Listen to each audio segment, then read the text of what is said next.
Hi friends, welcome back to கற்பூம் சமையல். இன்றைக்கி நம்ம ஹோம்மேட் சாக்லேட் ஐஸ்கிரீம் எப்படி செய்கிறதுன்னு தான் பார்க்க போகிறோம். இதுக்கு கோகோ பவுடரோ சாக்லேட்டோ தேவையில்லை. இந்த லாக்டவுனில் நம்மளுக்கு அது வாங்கவும் முடியாது. ஆனால் குழந்தைங்களுக்கு டெய்லி ஏதாவது ஒரு ஸ்நாக்ஸ் பண்ணி தரணும். வீட்டிலேயே சிம்பிளாக எப்படி பண்ணுறதுன்னு தான் பார்க்கலாம். அப்படியே சாக்லேட் ஐஸ்கிரீம் டேஸ்ட்லேயே இருக்கும். இந்த ஐஸ்கிரீம் செய்கிறதுக்கு 10 ரூபா பிஸ்கட்டும் பாலும் இருந்தால் போதும். நான் கிளாஸ்கோ பிஸ்கட் எடுத்திருக்கேன். இதில் 10 பிஸ்கட் இருக்குது. இதை அப்படியே நம்ம உடச்சி மிக்ஸி ஜாருக்கு மாற்றிக்கலாம். இது கூட 8 டேபிள் ஸ்பூன் ஜீனி சேர்த்துக்கலாம். 2 டேபிள் ஸ்பூன் நெஸ்கஃபே காஃபி தூள், அதான் ப்ரூ காஃபி தூள் சேர்த்துருக்கேன். இதை அப்படியே நம்ம ஃபைன் பவுடராக அரைச்சிக்கலாம்.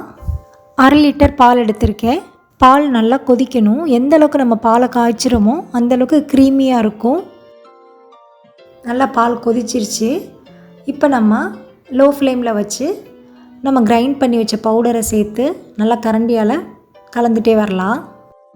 நல்லா பவுடர் நல்லா பாலோட நல்லா மிக்ஸ் ஆகிறது வரைக்கும் நல்லா கிண்டிகிட்டே இருக்கணும். மீடியம் ஃப்ளேமில் வச்சு நல்லா இந்த திக்னஸ்க்கு வந்ததும் நம்ம ஸ்டவ் ஆஃப் பண்ணிடலாம். இப்போ நம்ம வெளியில் ஆற வச்சிடலாம். கட்டியாக இருந்தால் பரவாயில்ல, நம்ம இப்போ கிரைண்ட் பண்ண போகிறோம். அதனால் நல்லா ஆறின பிறகு நம்ம மிக்ஸி ஜாருக்கு மாற்றி கிரைண்ட் பண்ணிக்கலாம். நல்லா பார்க்கவே ரொம்ப சில்கியாக இருக்குது. இப்போ நம்ம இதை ஒரு ட்ரேக்கு மாற்றிடலாம். ட்ரேக்கு மாற்றிட்டு மூடி வச்சு ஃப்ரீசரில் ஒரு 3 மணி நேரம் வச்சிடலாம். இப்போ 3 மணி நேரம் ஆயிடுச்சு. இப்போ எடுத்து பார்க்கலாம். ஃப்ரீசரில் வச்சது ரொம்ப ஹார்டாக இருக்குது. இப்போ நம்ம இதை திரும்பவும் மிக்ஸி ஜாருக்கு மாற்றி அடிக்கணும். ஆனால் ஹார்டாக இருக்குல்லையா, அதனால் ஒரு 10 மினிட்ஸ் வெளில வச்சு எடுத்தால் கொஞ்சம் லூஸ் ஆயிரும். இல்லைன்னா மிக்ஸி ஜாரில் ஸ்டக் ஆகிடும்ல, அதுக்காக. இப்போ மிக்ஸி ஜாருக்கு மாற்றி திரும்பவும் கிரைண்ட் பண்ணி எடுத்துக்கலாம். ஓகே, நல்லா சில்கியாக இருக்குது.